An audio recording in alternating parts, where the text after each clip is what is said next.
नमस्कार दोस्तों, 11 सितंबर 2001 एक ऐसा खौफनाक दिन जिसने दुनिया की सुपर पावर यूएसए के साथ साथ पूरी दुनिया को हिला के रख दिया। और आप यकीन नहीं मानेंगे, आज 22 साल बाद भी इस दिन का इंपैक्ट हर व्यक्ति पर पड़ता है। आइए आज की वीडियो में 9/11 अटैक्स के बारे में जानने की कोशिश करते हैं। Good evening. Today, our fellow citizens, our way of life, our very freedom came under attack in a series of deliberate and deadly terrorist acts.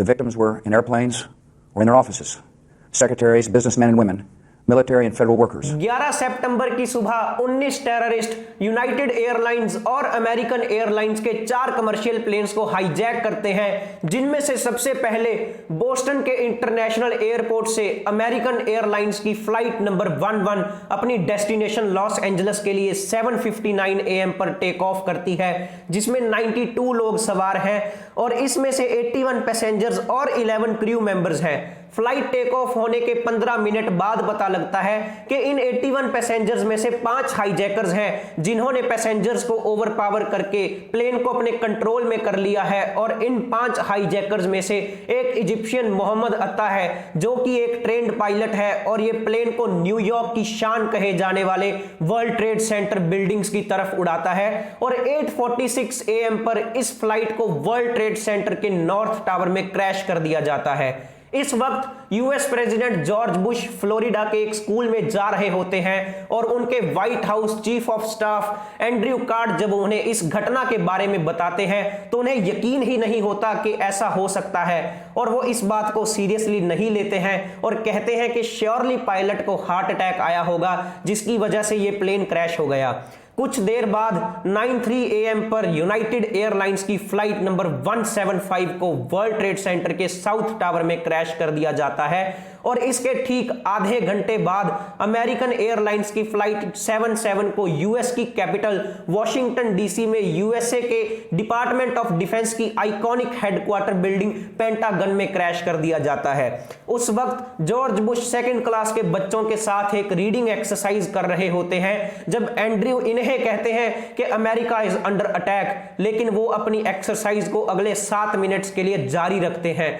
इस वक्त तक पूरी दुनिया में यह बात फैल चुकी है और अमेरिका की एयर स्पेस की सभी फ्लाइट्स को शट डाउन करवा दिया गया है, लेकिन अभी भी एक और हाईजैक्ड प्लेन का डर सभी को सता रहा है, क्योंकि यह सस्पेक्ट किया गया था कि इस प्लेन को व्हाइट हाउस या यूएस कैपिटल बिल्डिंग पर क्रैश किया जा सकता है। लेकिन पैसेंजर्स की बहादुरी की वजह से यह प्लेन एक खाली फील्ड में क्रैश हो जाता है।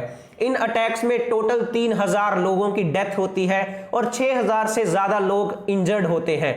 इस अटैक के 3 साल बाद अल कायदा का चीफ ओसामा बिन लादेन इन अटैक्स की रिस्पॉन्सिबिलिटी लेता है और वो इसका रीजन देते हुए कहता है कि ये अटैक्स यूएसए की मुस्लिम वर्ल्ड में बढ़ती हुई इंटरफेरेंस का बदला लेने के लिए करवाए गए थे। दोस्तों, आप सोच नहीं सकते इन अटैक्स का इंपैक्ट एक आम आदमी पर किन मायनों में पड़ा है। इन अटैक्स के 6 हफ्ते बाद यूएस कांग्रेस ने जल्दी में पेट्रियट एक्ट को पास किया, जो कि गवर्नमेंट को अपने ही सिटीजन्स पर स्पाई यानी कि जासूसी करने की अथॉरिटी देता था, और गवर्नमेंट ने सीक्रेटली बिना किसी वारंट्स के अपने ही सिटीजन्स पर टेररिज्म के नाम पर स्पाइंग की।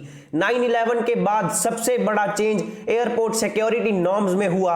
आप ये जानकर यकीन नहीं करेंगे कि 2001 से पहले दुनिया के ज्यादातर एयरपोर्ट्स में कभी कभार पर्सनल आईडी को चेक किया जाता था और बस मेटल डिटेक्टर से ही चेकिंग की जाती थी। 2001 से पहले फ्लाइट टेक ऑफ होने से सिर्फ 15-20 मिनट पहले ही आकर काम चल जाता था, लेकिन 2001 के बाद फुल बॉडी स्कैन्स और मैंडेटरी पर्सनल आईडी चेक होती है।